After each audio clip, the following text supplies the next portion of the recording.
तो बेटा same problem is going on, ये दिख रहा है अभी भी। ठीक है, सो नेक्स्ट अगली हेडिंग का हम स्टार्ट कर रहे हैं इस ग्रुप में, दैट इज साइज हो गया, इलेक्ट्रॉनिक कॉन्फ़िगरेशन हो गया, इलेक्ट्रोनेगेटिविटी हो गई, now it is electron gain enthalpy. ठीक है, एक पॉइंट है ये इंपॉर्टेंट है, that is electron gain enthalpy. बच्चों what is electron gain enthalpy? Basically इसे कहते हैं इलेक्ट्रॉन गेन एंथैल्पी। अगर कोई एटम एक इलेक्ट्रॉन ले, एक इलेक्ट्रॉन गेन करे, उस समय जो हीट इवॉल्व करेगा या कभी कभी एब्जॉर्ब करेगा, this is known as electron gain enthalpy. It is the heat exchange when one electron is added to neutral gaseous atom. एक इलेक्ट्रॉन ऐड करेंगे न्यूट्रल गैसेस एटम में, तो जो हीट एक्सचेंज होगी उसे कहते हैं electron gain enthalpy.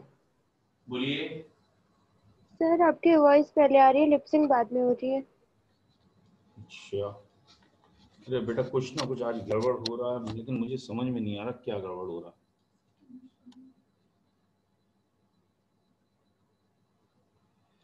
Okay,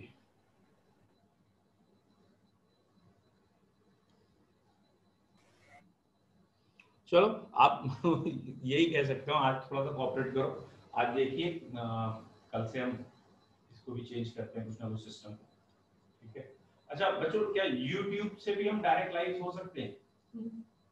yes sir, हो सकते हैं। Yes sir. तो अगर मैं अभी चेंज करके देखूं तो पता लग जाएगा क्या? फिर मुझे रिकॉर्डिंग सेव भी नहीं करनी पड़ेगी, अपने आप YouTube में चली जाएगी। Yes sir.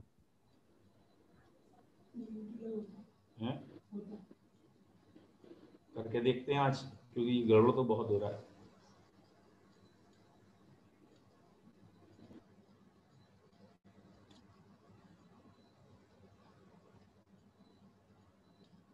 Give me a minute.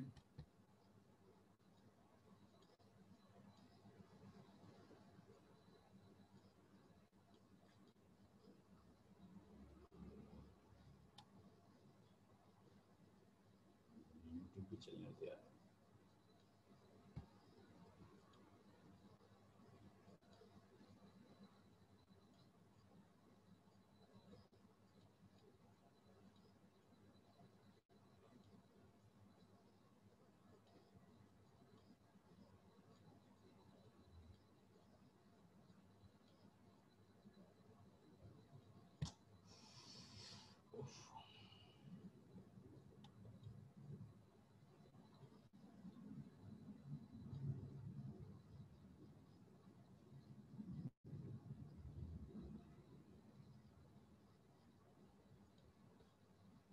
Okay, it seems ये नेट प्रॉब्लम है, क्योंकि YouTube मेरा खुल नहीं रहा इस समय। इसका मतलब ये नेट की प्रॉब्लम नहीं हो रही।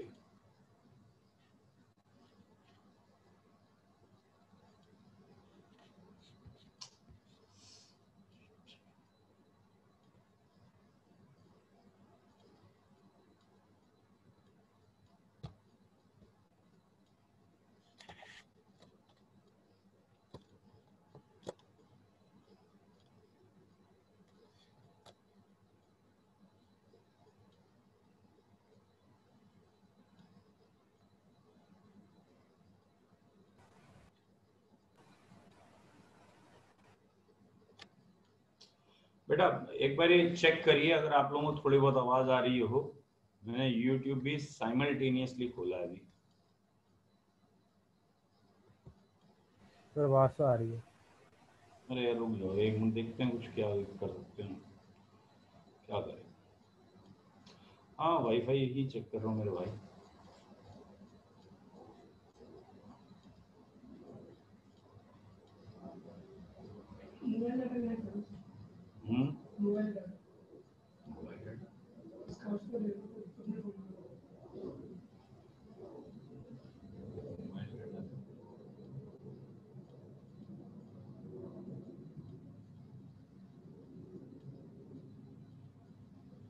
ओके, मिल जाता है तो अच्छा है।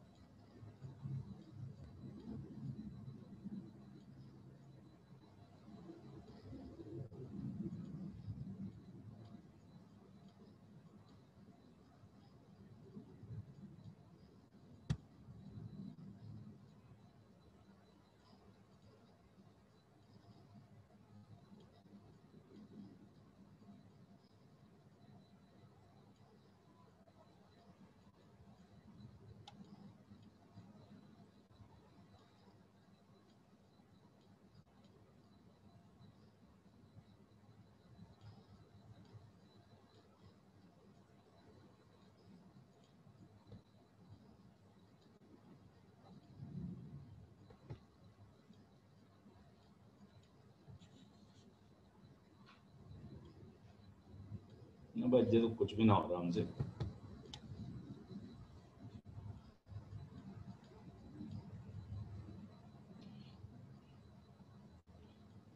ऐसा है ना, अभी चुपचाप ऐसे ही पढ़ लो। आज की क्लास पूरी खराब हो रही है, सॉरी। चलो बच्चों, अभी हम ऐसे ही स्टार्ट कर रहे हैं क्योंकि मुझे मिल नहीं रहा इसमें कहाँ क्या है। Okay,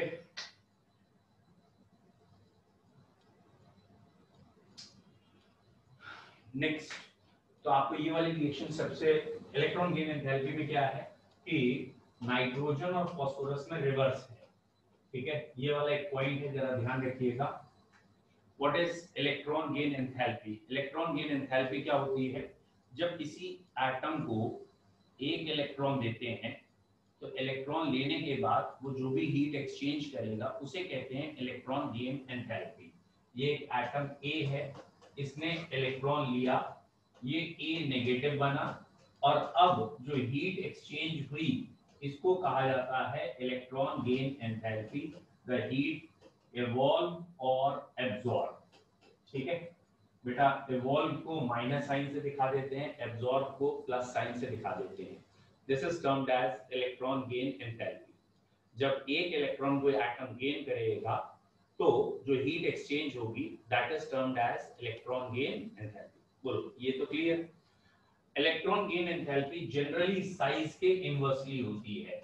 delta H E G is inversely proportional to size, ठीक है।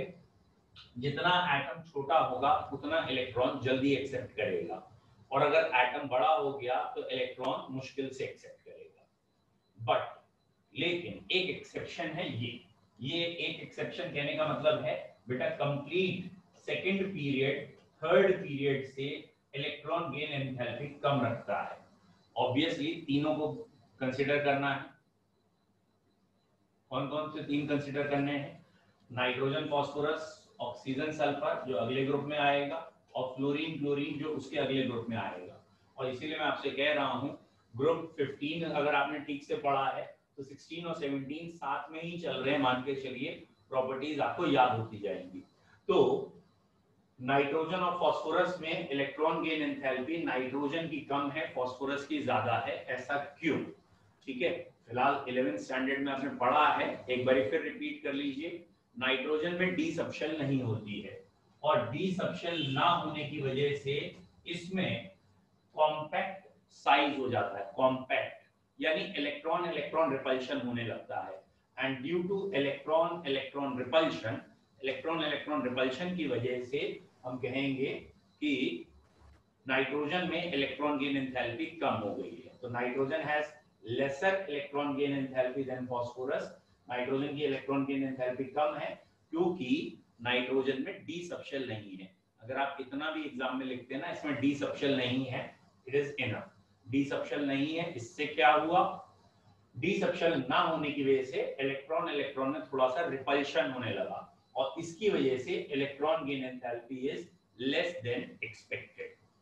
बच्चों ये ध्यान रखिएगा, नाइट्रोजन में कई एक्सेप्शंस हैं, यानी नाइट्रोजन इस ग्रुप में कई प्रॉपर्टीज अलग शो कर रहा है। जैसे पहला पॉइंट, या अगर कोई कहे कि नाइट्रोजन की प्रॉपर्टीज अलग क्यों है, किस वजह से अलग है, तो नाइट्रोजन में प्रॉब्लम क्या क्या है? एक तो डी सब्शेल नहीं है, नाइट्रोजन में डी सब्शेल नहीं है, ये एक प्रॉब्लम है।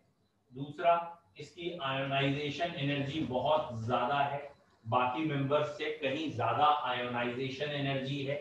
तीसरा, इलेक्ट्रोनेगेटिविटी बहुत ज्यादा है। मतलब नाइट्रोजन अपने ग्रुप में मैच क्यों नहीं करता, उसके रीजन बता रहे हैं। मैक्सिमम कोवैलेंसी इसकी 4 है, 5 नहीं है, ठीक है। तो नाइट्रोजन में इन सारे रीजंस की वजह से नाइट्रोजन की प्रॉपर्टीज बाकियों से थोड़ी अलग है। नाइट्रोजन ही एक ऐसा है इस ग्रुप में जो मेनली पाई बॉन्ड बना सकता है विद इटसेल्फ, ये अपने से भी पाई बॉन्ड बना सकता है, और ऑब्वियसली ऑक्सीजन या बाकी एलिमेंट से भी बना लेता है पाई बॉन्ड। बाकी इस ग्रुप में पाई बॉन्ड बनाने की टेंडेंसी बहुत कम है, नीचे जैसे से जाएंगे फास्फोरस में थोड़ी बहुत है, बाकी में ना के बराबर है। तो नाइट्रोजन की प्रॉपर्टीज बाकियों से अंतर है थोड़ी सी। क्यों अंतर है? क्योंकि नाइट्रोजन में एक तो डी सबशेल नहीं है, 2D इज एब्सेंट। एक तो ये याद रखना है, इसमें 2D एब्सेंट है। दूसरा, ये पाई बॉन्ड बनाने की कैपेसिटी रखता है, बाकी कोई भी पाई बॉन्ड नहीं बनाता, या ये कहें डाउन द ग्रुप जाते हैं तो पाई बॉन्ड बनाने की टेंडेंसी कम होती जाती है। नेक्स्ट इज कोवैलेंसी, बाकी मेंबर की कोवैलेंसी 5 तक जाती है, जबकि नाइट्रोजन की कोवैलेंसी 5 नहीं जाती, 4 ही रहती है। और इलेक्ट्रोनेगेटिविटी की अगर बात करें या आयनाइजेशन की बात करें तो ये वाली प्रॉपर्टी इस ग्रुप में सबसे ज्यादा नाइट्रोजन के लिए है, बाकी के लिए इतनी नहीं है, इसलिए नाइट्रोजन की प्रॉपर्टी बाकी से डिफर करती है।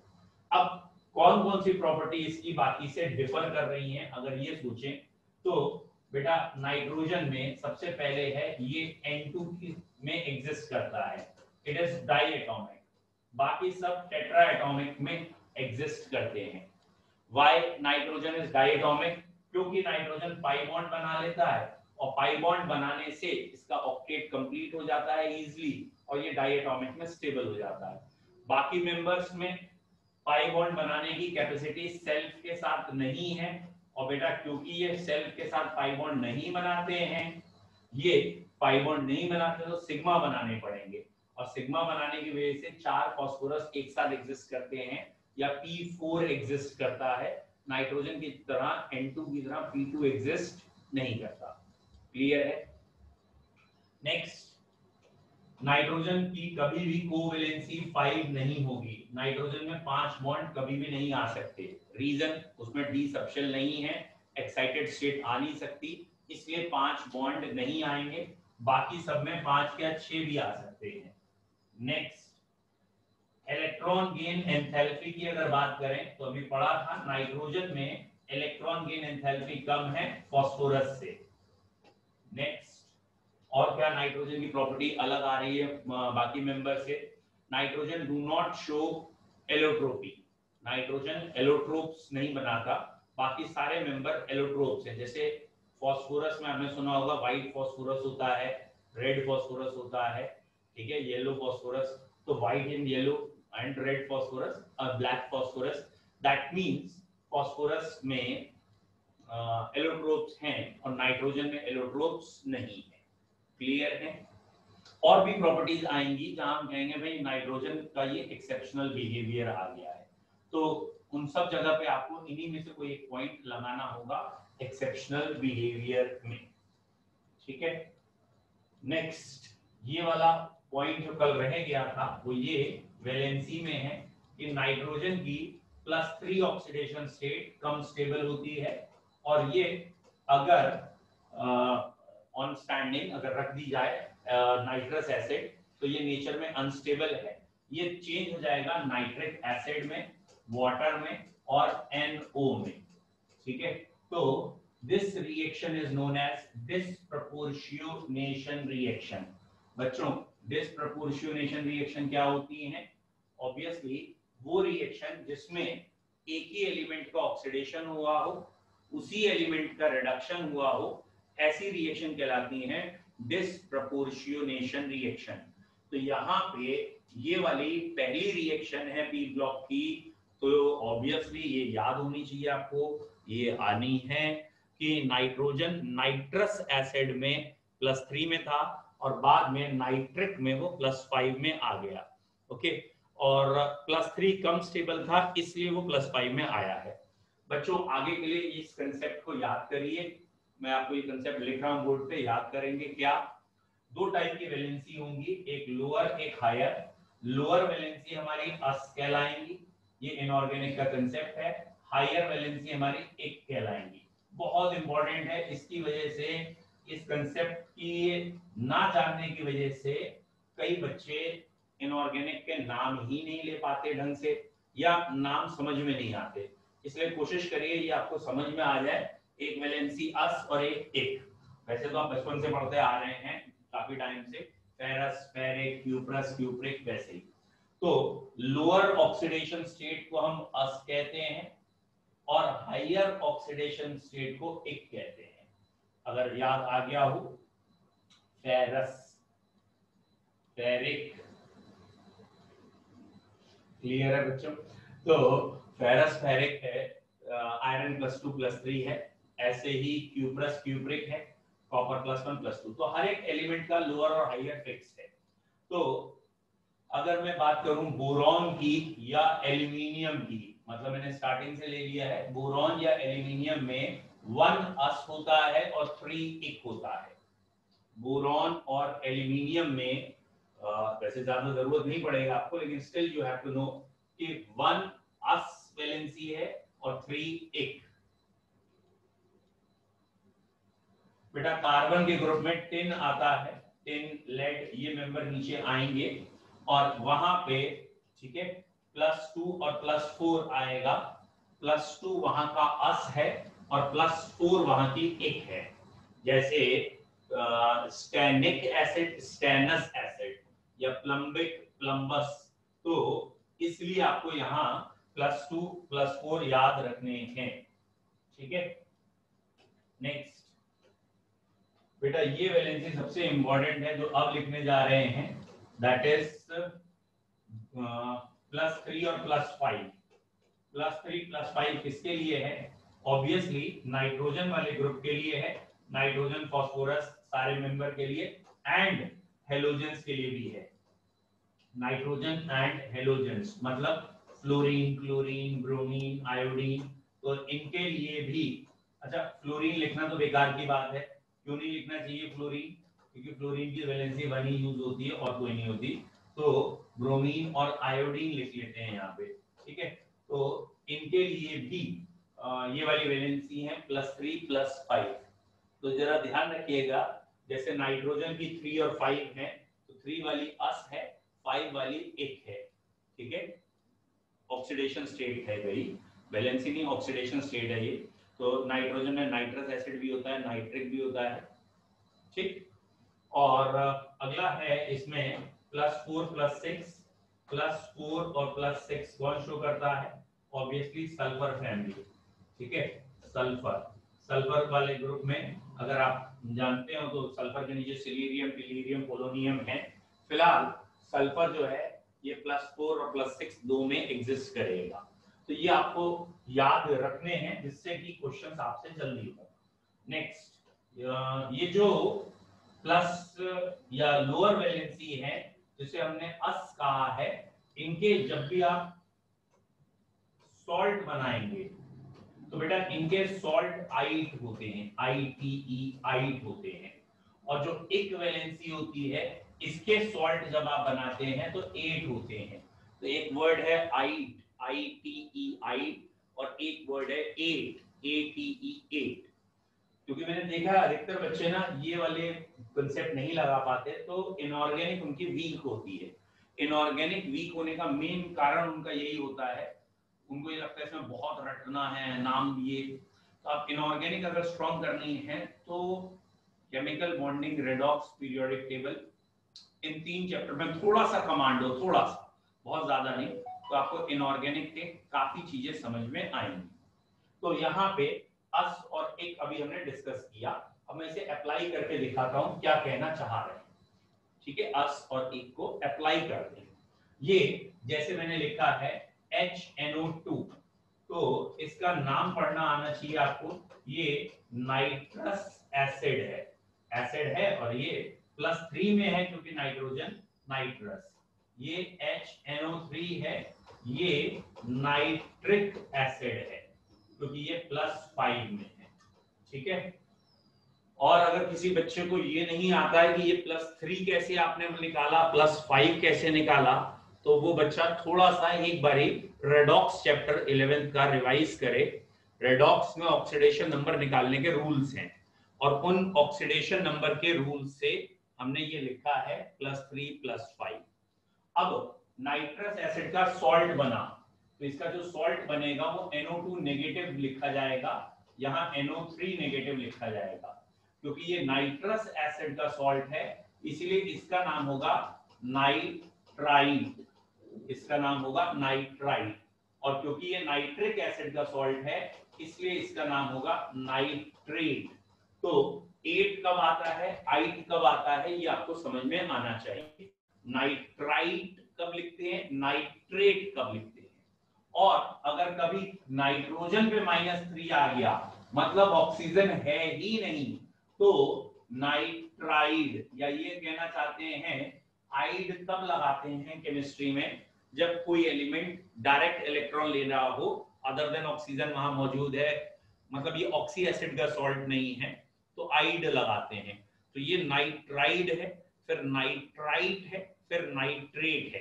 तो ये आपको समझ में आना चाहिए भैया, आइड कब है, एट कब है, और ऑब्वियसली आइड, आइट, एट, तीनों में अंतर समझ में आना चाहिए।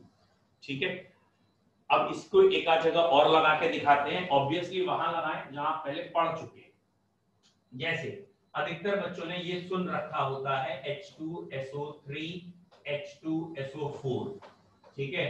सल्फ्यूरिक एसिड तो नाम सभी को मालूम है, और H2SO4 में सल्फर +6 में है, यहाँ सल्फर +4 में है, और ये अभी मैंने बताया है सल्फर के लिए +4 अस है, और इसलिए इसका नाम है सल्फ्यूरस एसिड, और इसका नाम है सल्फ्यूरिक एसिड।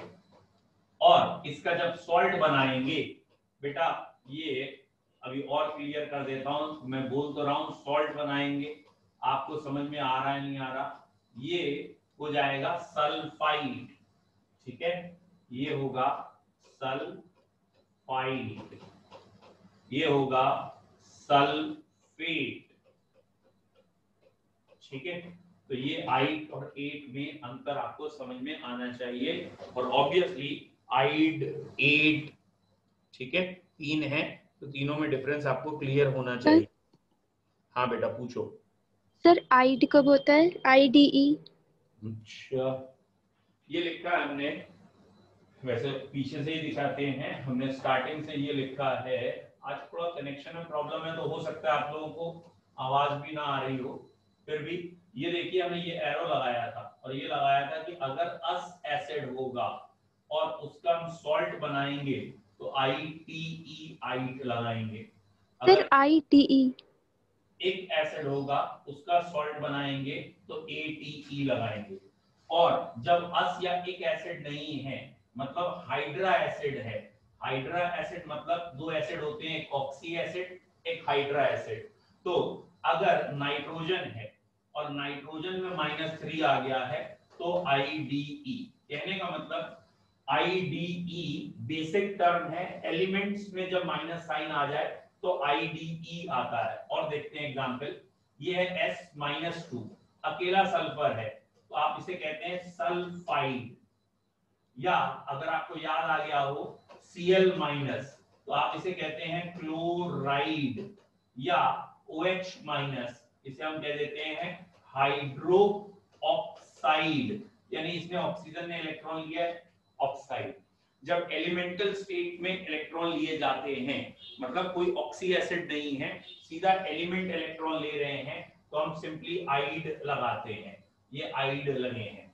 और जब ऑक्सी एसिड होते हैं और लोअर ऑक्सीडेशन स्टेट के होते हैं तो आइड लगता है, और हायर ऑक्सीडेशन स्टेट के होते हैं तो 8 लगता है, डिपेंडिंग ऑन कंडीशन, आइड, 8 एंड आइड। पहले 3 वर्ड याद रखिए, ऑब्वियसली और भी 3 वर्ड है, लेकिन एक एक करके स्टार्ट करेंगे। ये रहे आइड के वर्ड। ऐसे आप बहुत सारे एग्जांपल्स हो सकते हैं जो आपने बेसिकली आयंस पढ़े हैं, एनाइंस पढ़े हैं, ठीक है, फ्लोराइड, क्लोराइड, ब्रोमाइड, ठीक है, या O-2 है, ये ऑक्साइड होता है, ठीक है। तो ये आइड वर्ड है, डायरेक्ट वर्ड आइड है। ऑक्सी एसिड के जब सॉल्ट होते हैं तो आइड या 8 वर्ड लगाए जाते हैं ऑक्सी एसिड के सॉल्ट में, ठीक है। चलो ओके, आज के लिए आपका बहुत बहुत धन्यवाद, क्योंकि आज